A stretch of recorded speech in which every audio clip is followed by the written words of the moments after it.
NP gaming இன்னைக்கு என்ன பற்றி பார்க்க போறேன்னா நான் வரைஞ்ச டிராயிங் இது பாருங்க.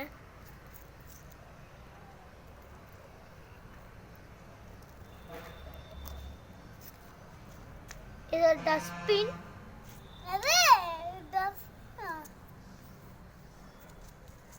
இது ஒரு ராக்கெட். ஒரு பேரா சொல்லிட்டு அது எந்த மாதிரி இது ஷீன் ஷான். இது வந்து ஒரு பொண்ணு அழுது இருக்கும் போது மேலே வந்து பட்டாங்க.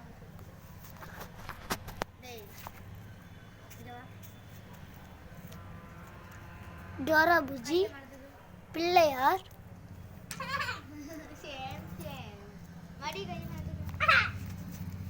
Tom and Jerry. கையை கீழே போட்டுக்கோ. இது ஃபுல்லா நான் வரைஞ்ச டிராயிங் தான் காய்ஸ். பிடிச்சிருந்தா லைக் பண்ணுங்க, சப்ஸ்கிரைப் பண்ணுங்க, பக்கத்துல இருந்த பெல் பட்டனை தட்டி விடுங்க. இங்க பாரு.